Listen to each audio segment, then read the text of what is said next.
On page 185, number 2, we've got a family that's booked a long holiday to Skragnes, and the probability of rain is 0.3. It says find the probability that the first day of rain is on their third day.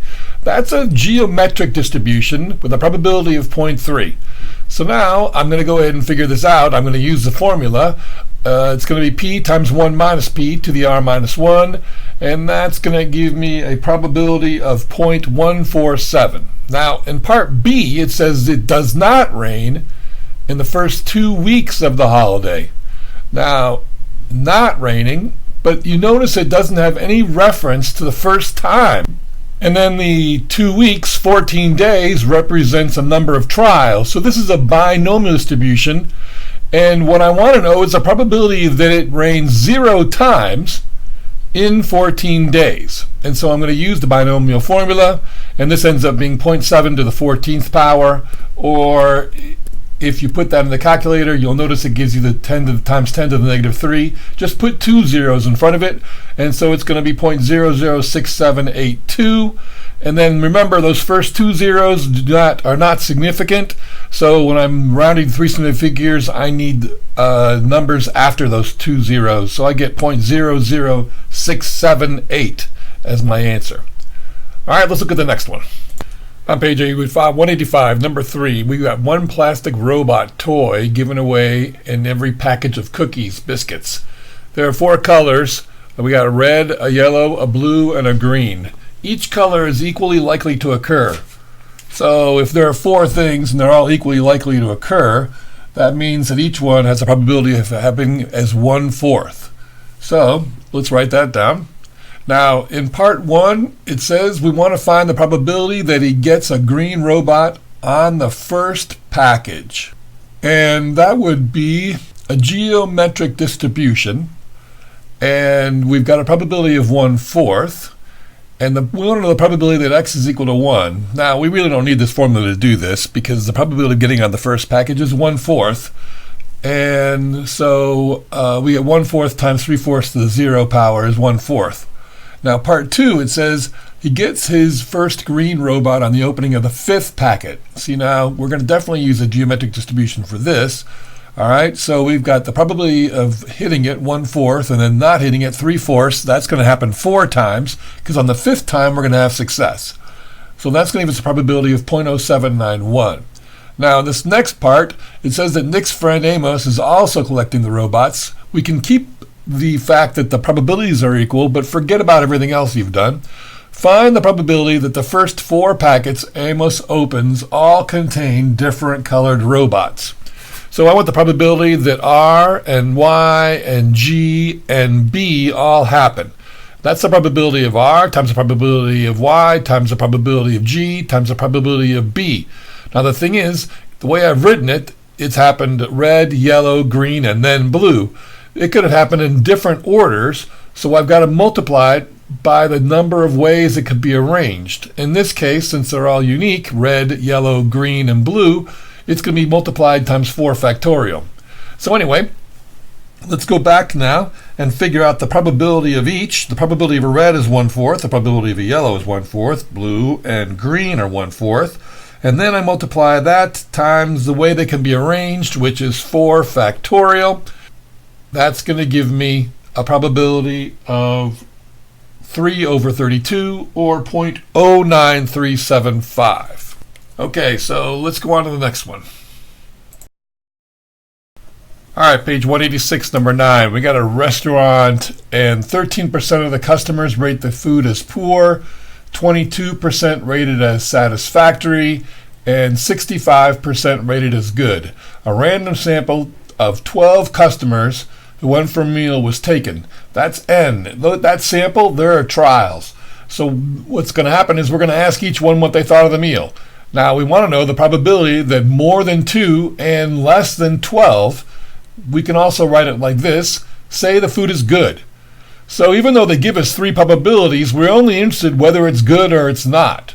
So that's what's going to make it a binomial distribution. And let's make sure we kind of go over that, because in these situations, we got to make sure we're clear. It's a binomial distribution because there's only 2 outcomes, good or not. And the probability, we have to make a couple assumptions here. that the probability is consistent or constant and that they're not dependent on each other. And there's definitely a clear number of trials, so that's why we can call this a binomial distribution. So anyway, when I write this out, it looks like this, and now I find the probability that x is less than 12 and greater than 2. And now I got to think about this, because I could do the probability of 3, 4, 5, 6, 7, 8, 9, 10, and 11, or I could do 1 minus the probability of 0, 1, 2, and 12. It seems a lot easier to just do the probability of these 4. So I'm going to do that. So I break these down: probability of x equals 0, probability of x equals 1, probability of x equals 2, probability of x equals 12. And then I'm going to use the combination 12, 0, and then the probability of success to the 0 power, and probability of failure to the 12 power. I'm going to do the rest of these faster, and you've got to make sure you write this down on your paper, and then after you do, then you're going to take your calculator, and we're going to let it do all the work. Now also, make sure you make a note of 1 minus. Anyway, I'm going to go to distribution. I'm going to plug these in, and then I'm going to find out that the probabilities for each one of these are listed over here. You'll notice how they've got this times 10 to the negative 6. Well, that means there's going to be 5 zeros in front, and then just write the number. And the next one, you'll notice it's times 10 to the negative 5. Well, it's going to have 4 zeros in front, and then just write the number. And then for 2, you'll notice it's got times 10 to the 4th power. That's going to have 3 zeros in front, and then write the number.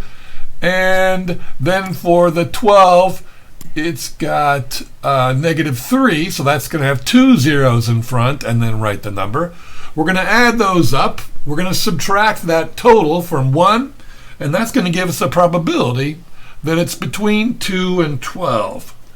And that's going to be 0.993, 3 significant figures. Now in part 2, on a separate occasion, a random sample, and we don't know how many this is, so n is just going to equal n, and we want to know the probability that at least one person will rate the food as poor. I take it back, we don't want to know. Where we do know that the probability that at least one person, it's greater than 0.95, and so we want to find the smallest value for n. All right, so let's fill in what we've got. We got the probability as x is greater than 1 is greater than 0.95. All right, and if I take that and change it to the probability of x equaling 0, well, if I subtract that from 1, that's going to be essentially equivalent. And see, I can do this because n choose 0, that's going to be 1. And the probability of success to the 0 power, well, that's going to be 1 also. And that's going to just give me this 0.87 to the n power as being greater than 1 or 0.95. So now when I rewrite this, it's 1 minus 0.87 to the n is greater than 0.95. I'm going to get this base by itself, so I'm going to subtract 1 on both sides, and that's going to give me a negative 0.05, and then I'm going to divide both sides by negative 1, and that's going to flip the inequality sign, and now I've got this, and I can write it as a logarithm with a base 0.87, and it's going to have, I'm going to end up with 0.05, and now it's going to be less than n.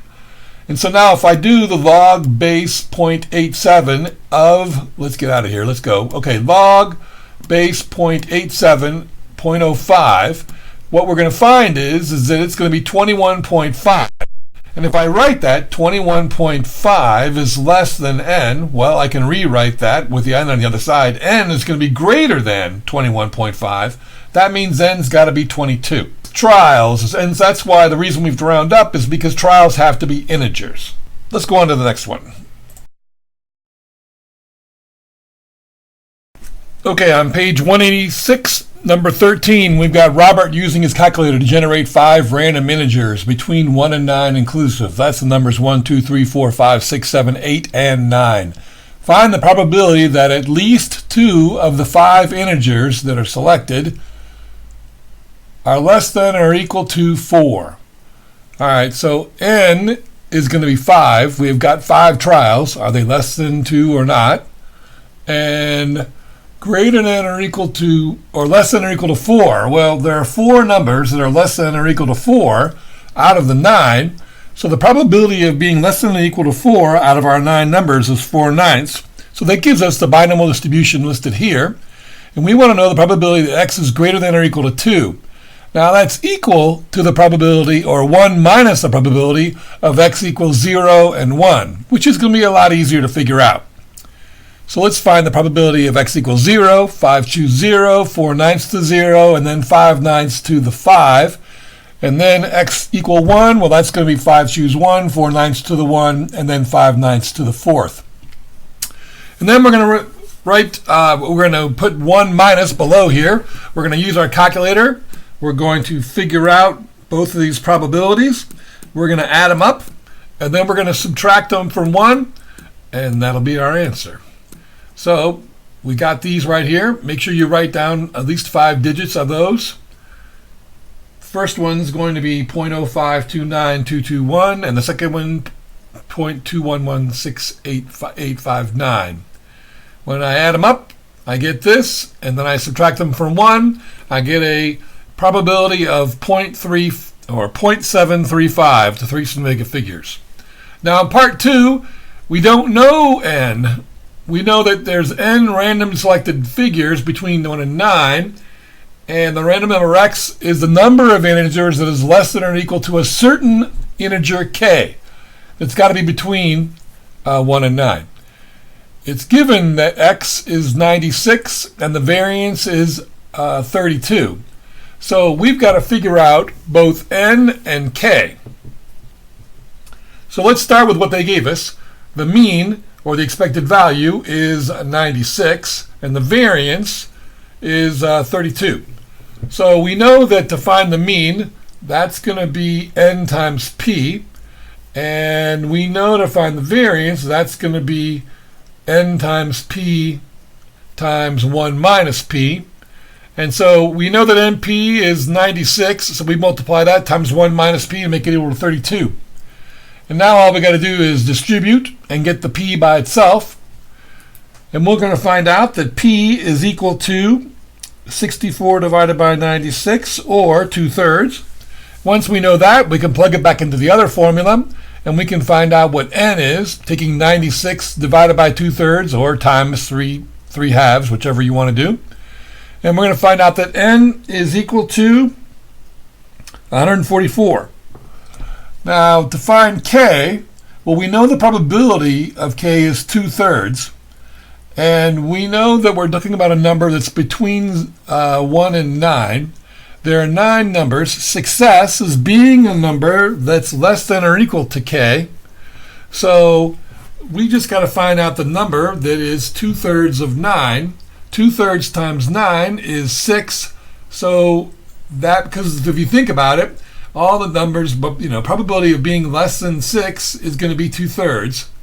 And so that gives us our answer of k of 6. All right, let's, I guess that's it for this one. Thanks for watching.